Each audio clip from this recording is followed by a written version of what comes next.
جو تعمیرات کا کام کرتے ہیں انہوں نے پہلے سے یہ بات حکومت تک پہنچائی ہوئی تھی کہ ہمیں کوئی ریلیف دیا جائے. تو 3 اپریل کو پرائم منسٹر صاحب نے بہت بڑا ریلیف پیکج کا ایک اناؤنس کیا, چونکہ اس دوران کرونا کا یہ معاملہ سٹارٹ ہو چکا تھا. اسپیشلی جو ایک غریب آدمی ہیں جو ڈیلی ویجز والے ان کے لیے اس میں بڑا تھا کہ انہوں نے سب سے پہلے جو پاکستان میں انڈسٹری کھلی ہے وہ کنسٹرکشن کی انڈسٹری ہے, تعمیراتی انڈسٹری تھی. اسی سے چونکہ ہمارا کام بھی ریلیٹڈ ہے تو ساتھ پراپرٹی کے آفسز بھی سارے کھل گئے. تو یہ بڑا گورنمنٹ نے ایک پیکج دیا تھا تاکہ بجائے پاکستان ایسے حالات میں ہم سروائیو نہیں کر سکتے, ہمارا کنٹری اس طرح رچ نہیں ہے جس طرح دوسرے کنٹریز میں یورپ وغیرہ میں ہے, تو یہ کنسٹرکشن کا کام کھول دیا جائے. ایک غریب آدمی ہے وہ بھی اپنی دیہڑی لگا کے اور کام کر سکے, اس میں گورنمنٹ نے بڑا فیسیلیٹیٹ کیا اس میں. اچھا, میرا اگلا سوال تھوڑا سا جو ہے وہ بڑے اندر کی بات ہے, ویسے یہ بھی ایک عام تاثر یہ بھی ہے کہ اس اسپیشلی پراپرٹی کے بزنس میں جو ہے وہ رشوت کا کافی لین دین ہوتا ہے. آپ کی کیا رائے ہے اس حوالے سے؟ رشوت کہہ لیں, دیکھیں یہ رشوت ایک بڑے اس میں لارج اسکیل میں بادعنوانی ہم اس کو کرپشن کہہ لیں, وہ بالکل ہر فیلڈ میں ہے. پراپرٹی میں بھی لوگ کرتے ہیں ایسا, ہر شعبے میں کالی بیڑیں ہوتی ہیں. لیکن اس میں اگر دیکھا جائے, اگر گورنمنٹ اس کو کوئی سسٹم ایسا بنا دے کہ یہ کام کم سے کم ہو, ہم ختم تو نہیں کر سکتے. یعنی آپ مان رہے ہیں کہ رشوت کا ہوتا ہے, اس میں ہوتا ہے. دیکھیں اس میں پراپرٹی میں کیا ہوتا ہے, عام طور پہ ہمارا جو سروسز کا طریقہ کار ہے اس میں لوگ ایک بائر ہوتا ہے, ایک سیلر ہوتا ہے, ان کی میٹنگ ہونی چاہیے, ڈائریکٹ وہ سیل پرچیز کریں, پرائس سیٹل کریں آمنے سامنے ان کا, تاکہ تعارف ہو جائے. عام طور پہ بہت سارے جو ریلٹرز رہتے ہیں وہ ان کا تعارف نہیں کرواتے, خود ہی ایک ان کے بیاہ پہ ڈیل کر رہے ہوتے ہیں. وہاں چانس ہوتا ہے کہ وہ کوئی اس میں کوئی گیپ رکھیں یا کوئی ایسا کریں نا. تو اگر ڈائریکٹ ان کی سیلر اور پرچیزر کی میٹنگ ہو جائے, خود وہ بارگین کریں, پھر یہ چانس نہیں رہتا اس میں. سر, آپ اپنی فیڈریشن کے حوالے سے تو آگاہ کر دیا ہے, اور یہ بھی بتائیے گا کہ پراپرٹی ٹائم کے حوالے سے ناظرین یہ بھی جاننا چاہیں گے کہ یہ پراپرٹی ٹائم کا آغاز جو ہے وہ آپ نے کب کیا, اور یہ آئیڈیا جو ہے وہ آپ کو کیسے آیا, اور آپ نے جو ہے وہ اس پیشے کا ہی انتخاب کیوں کیا ہے؟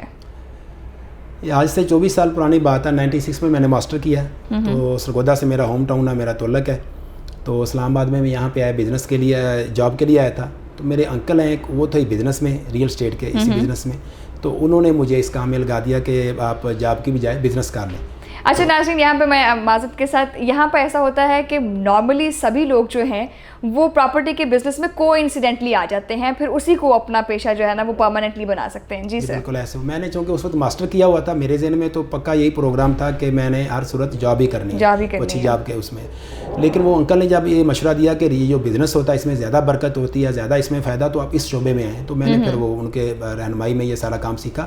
2000 میں نے پھر اپنا پراپرٹی ٹائم پرائیویٹ لمیٹڈ کے نام سے اپنا بزنس اسٹیبل کیا.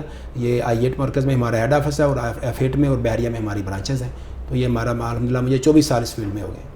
اچھا رانا صاحب, یہ بھی بتائیے گا کہ اس پیشے میں بہتری کیسے لائی جا سکتی ہے, کیونکہ ایک عام تاثر یہ بھی پایا جاتا ہے کہ پراپرٹی میں کام کرنے والے لوگ جو ہوتے ہیں وہ فراڈ کرتے ہیں. عوام میں جو ہے وہ اس کا تاثر اچھا نہیں ہے.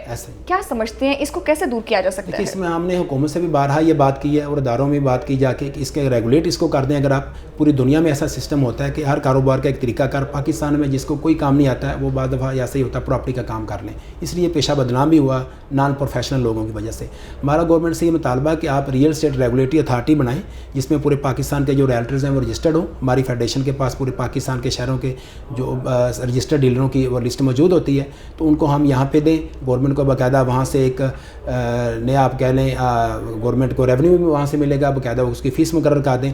جب لوگ رجسٹرڈ ہو جائیں گے ان کو باقاعدہ ایک لائسنس گورنمنٹ جاری کرے گی, چاروں صوبے میں ان کے صوبائی آفسز ہو جائیں, تو یہ ریگولیٹ ہو جائے گا. ہماری جو ذمہ داریاں بھی ہوں گی, ہمارے رائٹس بھی ہوں گے. اسپیشل جیسے ہمارے ساتھ بھی یہ ہوتا ہے کہ لوگ ہم پراپرٹی ٹرانسفر کراتے ہیں, سم ٹائم لوگ کمیشن ہی نہیں دیتے, ہمارے ساتھ بھی فراڈ ہو جاتا ہے, تو وہ اس کا راستہ بھی بند ہو جائے گا.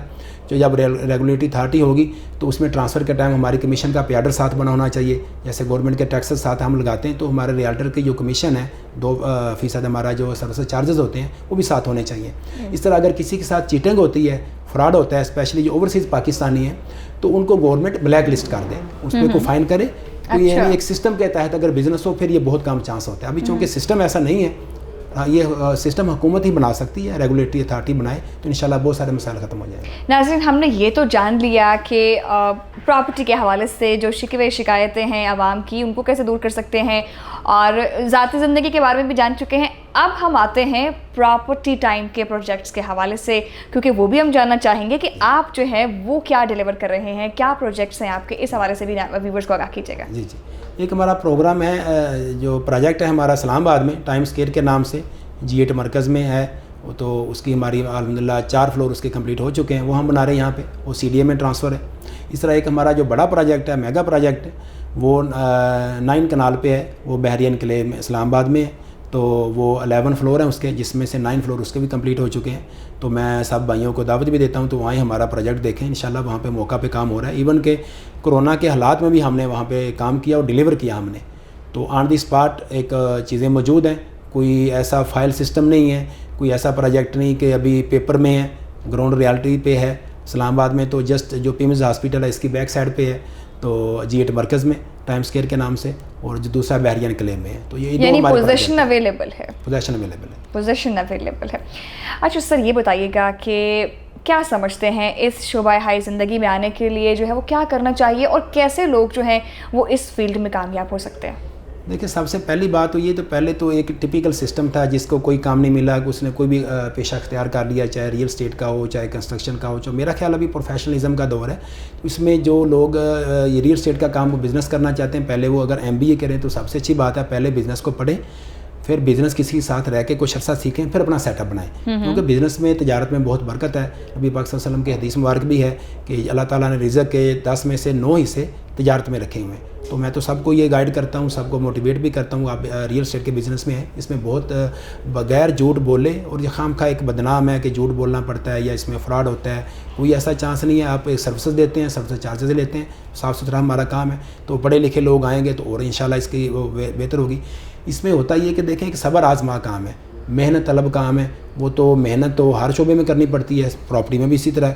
تو اس میں اگر آپ کسی کو صحیح گائیڈ کرتے ہیں, ایک مشورہ, ایک امانت ہوتا ہے انسان کے پاس, صحیح آپ اس کو ایک ایڈوائز کرتے ہیں کسی. اور دوسرا اوورسیز جو ہمارے پاکستانی بھائی ہیں, ان کو ہم پاکستان میں ان کی انویسٹمنٹ لانے کا ذریعہ ہم لوگ بنتے ہیں.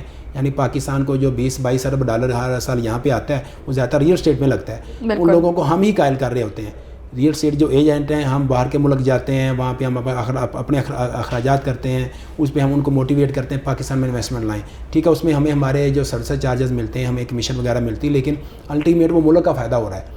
تو اس لیے یہ بہت اچھا پیشہ ہے جس کی وجہ سے پورے ملک میں روزگار بھی ملتا ہے لوگوں کو. ہمارے ساتھ تقریباً 70 قسم کی انڈسٹری وابستہ ہے جو ریئل اسٹیٹ کے ساتھ ریلیٹڈ ہے. 40 قسم کی تو ڈائریکٹ ہے, اور تقریباً 30-32 جو انڈسٹریز ہیں وہ انڈائریکٹ ریلیٹڈ ہیں. اس میں روزگار کے وسیع مواقع میسر آتے ہیں. تو میں سب کو دعوت دیتا ہوں, پورے پاکستان کے جو نوجوان ہیں آج کل جو بے روزگار ہونے کا وہ سمجھتے ہیں کہ ہمارے پاس وہ ہے, جاب نہیں مل رہی, کہ وہ ریئل اسٹیٹ میں آئیں, باقاعدہ یہاں پہ کام سیکھیں, کسی جو سینئرز کے ساتھ کام سیکھیں, پھر اپنا آفس کریں. اس میں بہت برکت ہے, اس میں ملک کا بہت فائدہ ہے. بہت شکریہ رانا محمد اکرم صاحب, آپ نے ہمیں ٹائم دیا اور اپنا قیمتی ٹائم ہمیں دیا. بھی اس کے ساتھ ہی آج کا انٹرویو جو ہے وہ ختم ہوتا ہے, لیکن آپ سے ملاقات ہوگی اب اگلی ویڈیو میں ایک نئی کاروباری شخصیت کے ساتھ. لیکن اس سے پہلے ہمارے چینل کو سبسکرائب کرنا مت بھولیے گا, اور ہاں بیل آئیکن کو بھی ضرور دبائیے گا. اللہ حافظ.